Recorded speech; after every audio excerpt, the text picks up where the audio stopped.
Alhamdulillahilladzi arsala rasulahu bil huda wa dinil haq liyuzhirahu 'alad dini kullihi wa kafa billahi syahida.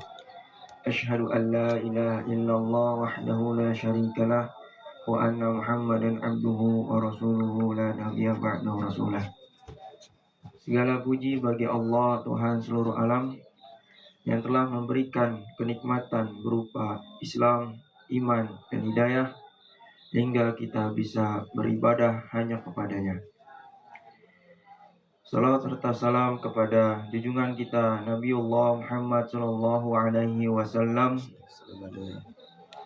Salawat kepada keluarganya, sahabatnya, tabi'ut hingga umat akhir zaman, sehingga kita insya Allah kelak berkumpul dengan beliau dan para sahabatnya.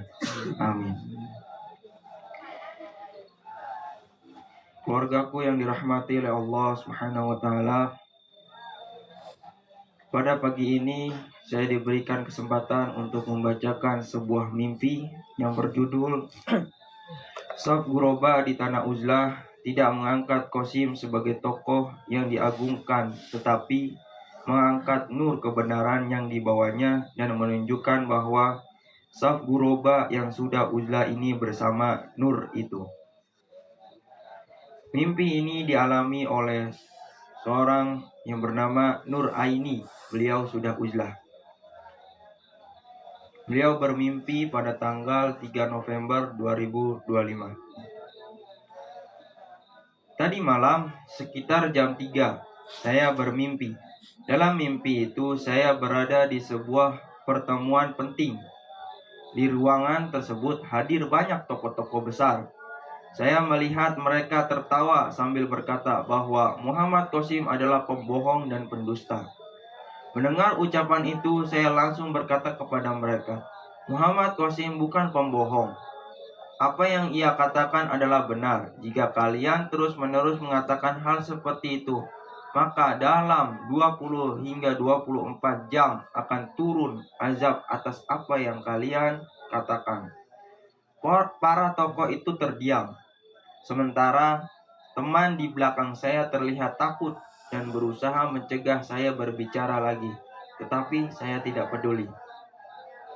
Setelah selesai berbicara, saya pulang. Saat masuk ke kamar dan membuka jendela, tiba-tiba saya melihat langit berubah menjadi gelap.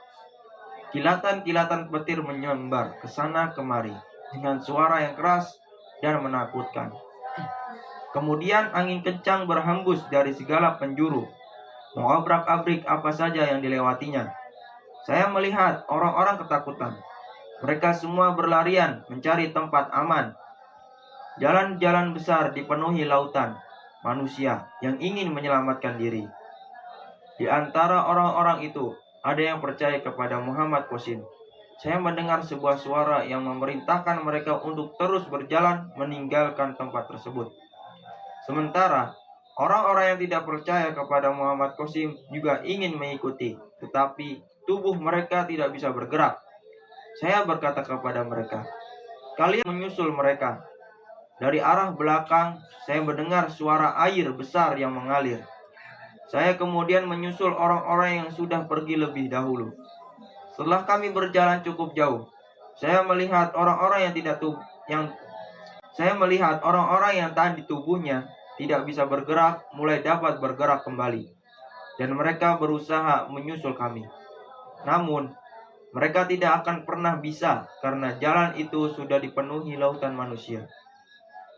Mereka tidak bisa berlari maupun berjalan. Mimpi berakhir.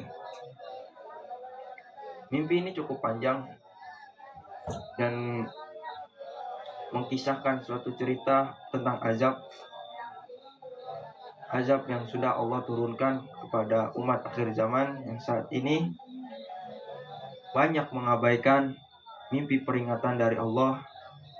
Sebuah mimpi yang menandakan bahwasanya hadis Rasul itu benar terjadi, yaitu tidak ada lagi nabi dan tidak ada lagi rasul kecuali nubuah yang terakhir, yaitu berupa mimpi al-mubasyirat, yaitu shadiqah. Baik, mari kita takwilkan mimpi ini. Kedudukan mimpi ini mimpi ini bukan dari nafs, karena waktu terjadi mendekati jam 3 akhir malam, waktu ru'ya shodiqah. Kesadaran dalam mimpi, pemimpi mengucapkan peringatan, bukan pasif. Ini ciri ruhaniyah. Simbol-simbolnya kuat dan konsisten dengan tema-tema mimpi sebelumnya tentang pembelaan terhadap orang yang dizolimi, penurunan azab atau kebalikan keadaan, pemisahan antara yang percaya dan tidak percaya. Artinya, mimpi ini adalah peringatan dan pembenaran dari langit. Ini konteks dari mimpinya, kedudukan mimpi. Yang kedua, makna pertemuan tokoh-tokoh penting. Dalam ilmu tafsir mimpi, berkumpulnya tokoh-tokoh besar dalam mimpi menandakan majelis keputusan yang menyangkut umat, menurut Ibnu Sohin.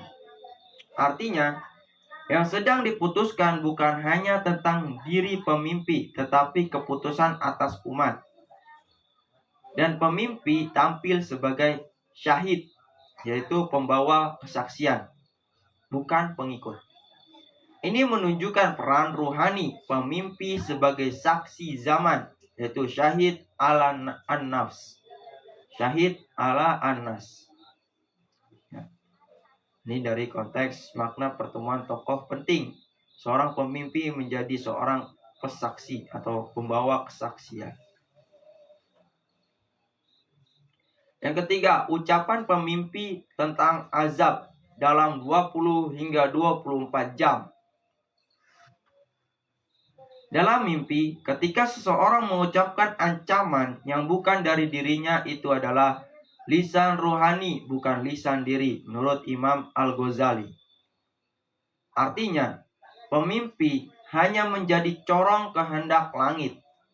Ucapan itu bukan berarti 24 jam literal dalam realitas dunia sekarang, tetapi simbol kedekatan ketetapan Allah. Seperti dalam Al-Quran, Quran Surat Al-Hajj ayat 47, mereka meminta dipercepat azab, padahal azab itu telah dekat.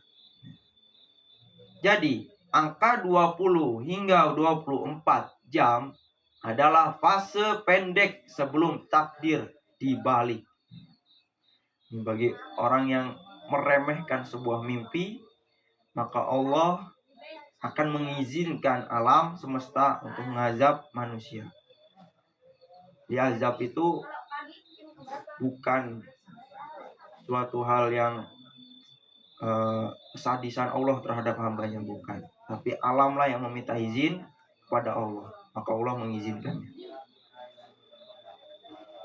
Langit gelap, petir dan angin. Ini simbol qahrullah, yaitu jalan Allah. Turunnya kebalikan keadaan. Langit gelap, hilangnya penutup, hijab.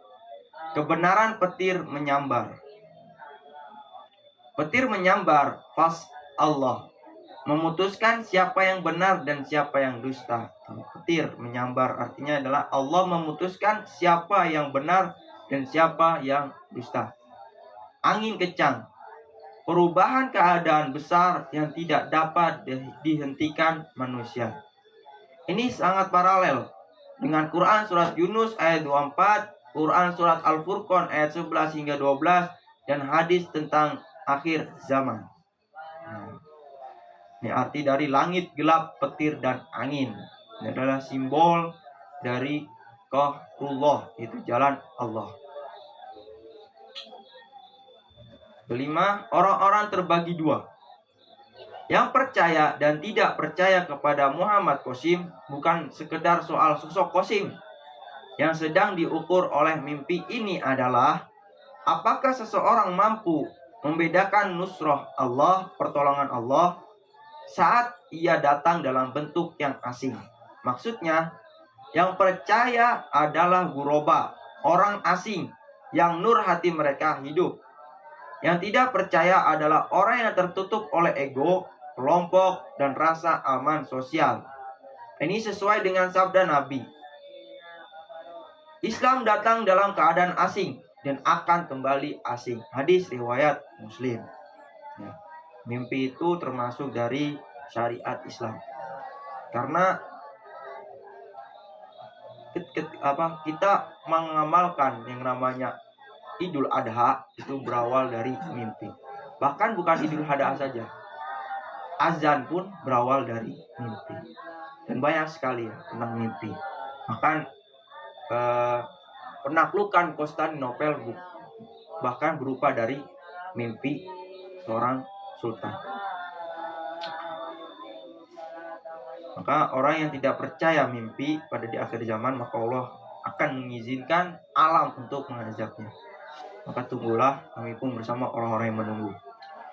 Mereka yang tidak percaya tidak bisa bergerak. Ini sangat penting dalam kitab Ta'wil Al-Ahlam karya Ibnu Sirin. Ketika seseorang ingin berjalan namun tak bisa, itu pertanda Allah menahan mereka dari hidayah sebagai bentuk hukuman batin. Artinya, mereka bukan sekedar salah, tetapi ditahan dari bimbingan Allah. Ini lebih berat daripada azab fisik. Ketika kalian sudah sesat, maka Allah akan sesatkan sekalian. Itu lebih berat dari azab fisik. Kesesatan yang telah diambil, dibiarkan sama Allah, maka itu lebih berat siksanya daripada siksa fisik. Suara air mengalir besar. Ini yang ke-7.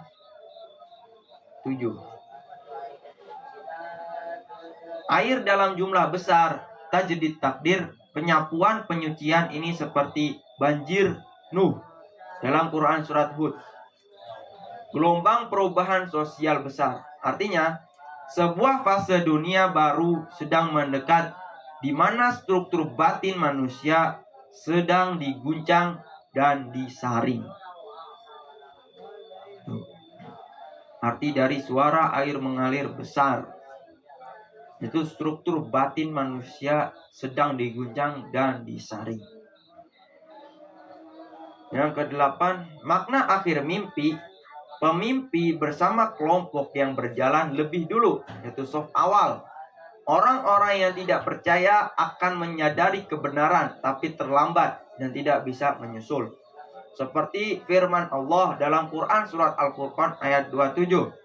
Di hari itu manusia akan berkata, seandainya aku mengikuti jalan Rasul. Nah, ketika azab Allah turun, ketika semua sudah terjadi, mereka berkata, seandainya, berandai-andai. Mereka menyesal, dengan menyesalnya sangat mendalam dan tidak bisa ditobati, tidak bisa.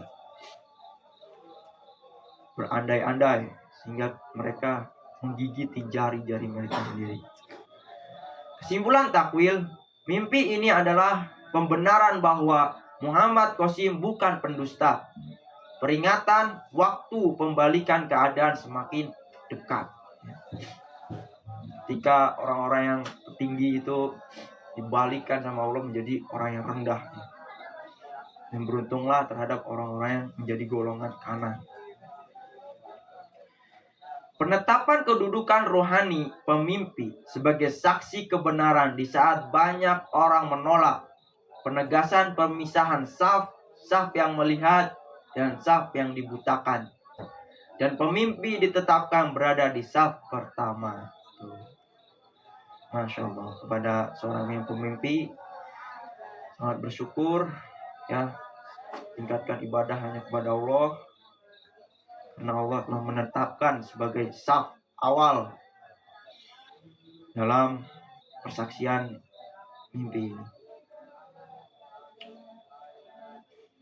Kita sangat bersyukur kita telah beriman kepada mubasyirat nubuah akhir zaman, berupa mubasyirat ru'yatus shodiqah, hingga kita bisa disatukan hati-hati kita, sehingga kita sebagaikan keluarga besar sebagai seorang muslim di akhir zaman. Alhamdulillah, berakhirnya sudah takwil mimpi yang saya bacakan. Semoga apa yang saya sampaikan dapat dipahami dan kita tetap istiqomah, dan sebagai kabar gembira kita bagi orang yang mempercayai mimpi atau ru'yatus shodiqah atau mubasyirah. Mungkin itu saja yang bisa saya sampaikan. Mari kita tutup dengan kafaratul majlis. Subhanakallahumma wa bihamdik asyhadu an la ilaha illa anta astaghfiruka wa atubu ilaik. Fastabiqul khairat. Wassalamualaikum warahmatullahi wabarakatuh.